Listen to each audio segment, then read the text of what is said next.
Buenos días, en el siguiente video voy a explicar los conceptos básicos del movimiento parabólico. El movimiento parabólico recibe ese nombre ya que su trayectoria es una parábola. ¿Qué significa esto? Que la trayectoria será de la siguiente manera. Para explicar el movimiento parabólico debemos representar en el plano cartesiano, es decir, en el eje Y y en el eje X de la siguiente manera. Aquí tenemos el eje Y acá tenemos el eje X. La trayectoria del movimiento parabólico es la siguiente. En este caso, por ejemplo, esta figura recibe el nombre de parábola. De ahí viene el nombre de movimiento parabólico, también llamado tiro parabólico o movimiento de proyectiles.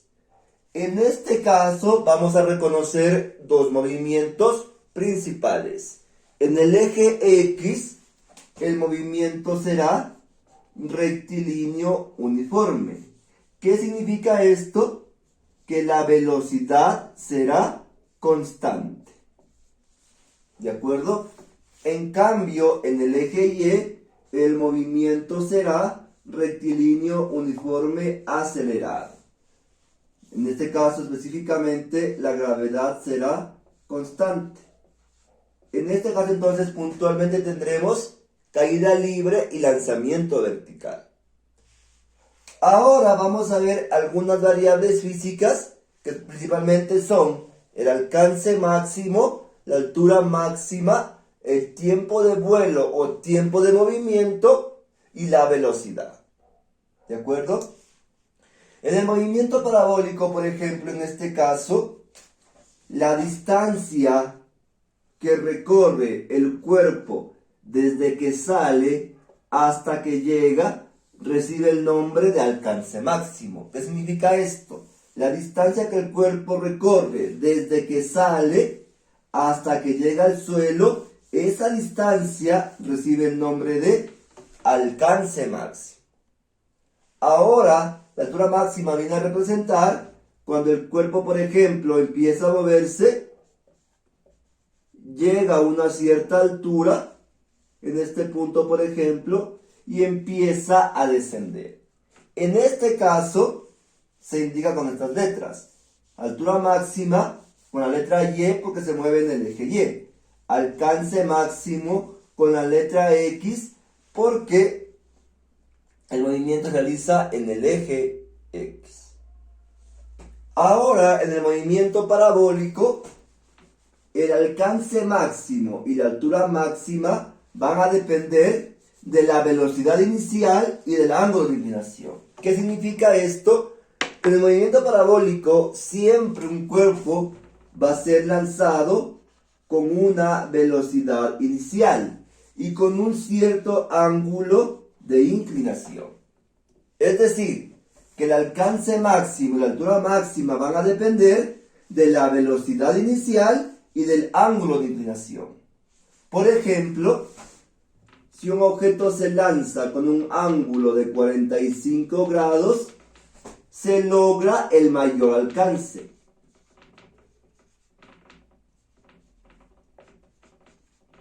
¿Qué significa esto? Que si yo, por ejemplo, lanzo un objeto con un ángulo de 45 grados, voy a obtener la mayor distancia horizontal. En cambio, si un cuerpo se lanza con un ángulo de 90 grados, se va a lograr la mayor altura.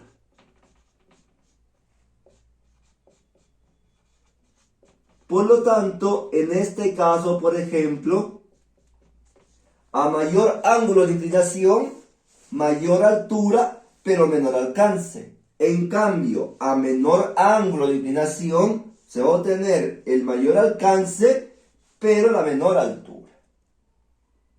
¿De acuerdo? Ahora, otra variable que también veremos en este caso es el tiempo de vuelo o tiempo de movimiento. ¿Qué es el tiempo de vuelo? El tiempo que tarda el cuerpo en salir y en llegar al suelo. Es decir, todo este tiempo todo el tiempo que tarda el cuerpo en estar en movimiento, desde que sale hasta que llega al suelo, recibe el nombre de tiempo de vuelo y tiempo de movimiento. Ahora vamos a analizar en cambio la velocidad en el movimiento parabólico. ¿Sí? En el movimiento parabólico, por ejemplo, vamos a tener lo siguiente. Cuando un cuerpo se mueve con un cierto ángulo y con una cierta velocidad, vamos a descomponer la velocidad en ejes. ¿Qué significa esto? Que yo tendré, por ejemplo, la velocidad en el eje Y y la velocidad en el eje X. ¿Qué significa esto? Que descompondré la velocidad en eje Y en eje X. En este caso, por ejemplo, se utilizará las funciones trigonométricas. ¿Qué significa esto? Que voy a usar las funciones seno y coseno principalmente. Básicamente estas funciones me sirven a mí para explicar el comportamiento de un triángulo rectángulo. ¿Qué es un triángulo rectángulo? El siguiente. ¿Sí? Que uno de sus ángulos va a medir 90 grados. En este caso, por ejemplo, los lados de ese triángulo reciben nombres. Cateto adyacente, cateto opuesto e hipotenusa. El lado más largo del triángulo recibe el nombre de hipotenusa. El lado que se encuentra junto a la hipotenusa recibe el nombre de cateto adyacente. En cambio, el lado que se encuentra al frente de la hipotenusa recibe el nombre de cateto opuesto. En este caso, entonces, trabajaremos con dos funciones trigonométricas principalmente, que es el seno del ángulo y el coseno del ángulo. Por ejemplo, el coseno del ángulo me relaciona cateto adyacente sobre hipotenusa. Es decir, en este caso, A sobre H. En cambio, el seno del ángulo me relaciona cateto opuesto sobre hipotenusa. Es decir, B sobre H. Por lo tanto, en el movimiento parabólico trabajaré con estas funciones porque fíjense en lo siguiente. La velocidad se descompone en un triángulo rectángulo. Por ejemplo, tengo este lado y yo uno. Formo un triángulo rectángulo con el eje Y. Vamos a ver con el eje X. Este lado, hipotenusa y acá. Aquí también formo un triángulo rectángulo. Por lo tanto, voy a aplicar estas funciones trigonométricas. En este caso, por ejemplo, me va a quedar de la siguiente manera. ¿Sí? El coseno del ángulo me relaciona cateto adyacente sobre hipotenusa. ¿Qué significa esto? Si yo me doy cuenta, Bx va a ser mi cateto adyacente, es decir, la velocidad en X sobre la hipotenusa. En este caso, ¿cuál va a ser mi hipotenusa? La velocidad inicial, porque es el lado más largo del triángulo rectángulo. ¿De acuerdo? Por lo tanto, el coseno del ángulo va a ser igual a la velocidad en X sobre velocidad inicial.